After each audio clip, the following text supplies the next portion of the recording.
তরুণ নির্মাতা মোহাম্মদ তৌকির ইসলামের প্রথম পূর্ণদৈর্ঘ্য চলচ্চিত্র দেলুপি খুলনায় মুক্তি পেয়েছে ৭ নভেম্বর। মুক্তির দ্বিতীয় সপ্তাহে ছবিটি রাজধানীর সিনেপ্লেক্স সহ বেশ কয়েকটি প্রেক্ষাগৃহে মুক্তি পায়। সরজমিনে গিয়ে দেখা গেল গতকাল ১৮ নভেম্বর মঙ্গলবার নারায়ণগঞ্জের সিনেস্কোপের রাতে শো হাউসফুল গেছে ছবিটি।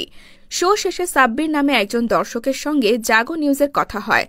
সিনেমাটা নিয়ে তার ভাষ্য, আমার কাছে দেলুপি শুধু একটা সিনেমা নয়, এটা একটা অভিজ্ঞতা। তিনি বলেন, শুরু থেকে শেষ পর্যন্ত কোথাও মনে হয়নি যে একটা সিনেমা দেখছি, বরং মনে হয়েছে একদম নিজের আশেপাশেই সবকিছু ঘটছে। গল্প, অভিনয়, সংলাপ, পরিবেশ প্রতিটা অংশ এতটাই প্রাণবন্ত ছিল, চোখ সরানোর সুযোগই পায়নি। সিনেমাটার সবচেয়ে ভালো দিক হলো এর স্বাভাবিকতা, কোনো বাড়াবাড়ি নেই, কোনো কৃত্রিমতা নেই, সবকিছুই যেন খুব বাস্তব, খুব কাছের। একটা সময় পরে আমি নিজেই বুঝতে পারছিলাম না যে এটা সিনেমা নাকি আমার সামনেই সবকিছু ঘটছে। হাসি, আবেগ, মজা, টুইস্ট সবকিছু এমনভাবে এসেছে যে মনটাই ভরে গেছে। ৩৫ আসন বিশিষ্ট আধুনিক প্রেক্ষাগৃহ সিনেস্কোপ, কোথাও যেন কমতি নেই দেলুপির প্রচারণায়। ৫ জনের একটা গ্রুপ দেখতে এসেছে সিনেমাটি। তাদের একজনের সঙ্গে কথা হয় জাগো নিউজের। তিনি বলেন, সিনেমাটা প্রথমে যখন দেখতে শুরু করি মনে হচ্ছিল কোনো আর্ট ফিল্ম, একটু ধীরগতির, একটু আলাদা ধরনের। মনে হচ্ছিল হয়তো খুব সাধারণ, খুব চেনা ধাঁচের কিছুই হবে। কিন্তু যতই ছবির ভেতরে ঢুকলাম আর বুঝলাম আমি পুরো ভুল ভেবেছিলাম। ছবিটা দেখতে দেখতে একটা সময় পরে মনে হলো এ তো এক অসাধারণ অভিজ্ঞতা।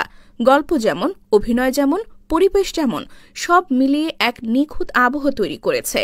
তিনি আরও বলেন, গল্পটা এমনভাবে এগিয়েছে যে ভাষায় বোঝানো মুশকিল। ছোট ছোট মুহূর্ত, সহজ সরল কথাবার্তা, মানুষের ভেতরের অনুভূতি সবকিছু এমনভাবে জুড়ে গেছে যা দেখতে দেখতে একসময় মনে হবে এটাই তো আসল গল্প বলা। পুরো সিনেমাটাই মনে দাগ কেটে যায়। রাতের শোয়ের বিরতির মধ্যে দেখা হয় সিনেস্কোপের প্রতিষ্ঠাতা, স্থপতি ও চলচ্চিত্র নির্মাতা মোহাম্মদ নুরুজ্জামানের সঙ্গে। তিনি নিজেও দেখতে এসেছেন দেলুপি। বললেন, সিনেমাটি দেখে মন্তব্য করব। পরে অল্প কথায় জানালেন, এ ধরনের সিনেমা বেশি করে নির্মাণ হওয়া উচিত। এর মধ্যে বিকেলের শোতে দেলুপি দেখেছেন নারায়ণগঞ্জ সিটি কর্পোরেশন নগর পরিকল্পনাবিদ মোহাম্মদ মইনুল ইসলাম। তার সঙ্গে কথা হয় জাগো নিউজের। তিনি বলেন, আমি সিনেমা বেশি দেখি না, কিন্তু আমার কাছে মনে হয়েছে এই সিনেমাটা দেখা উচিত। আমার সিদ্ধান্ত ঠিক ছিল। দেশের গ্রাম পরিকল্পনা, উন্নয়ন বা পরিবর্তন নিয়ে ভাবতে হলে এই সিনেমাটা অবশ্যই দেখা উচিত। কারণ সিনেমাটা শুধু বিনোদন দেয় না, এর ভেতরে এমন কিছু চিন্তা, অনুভূতি আর বাস্তবতা আছে যা আমাদের দেশের সমাজ, মানুষ আর ব্যবস্থাপনার অনেক গুরুত্বপূর্ণ দিক খুব স্পষ্টভাবে দেখিয়ে দেয়।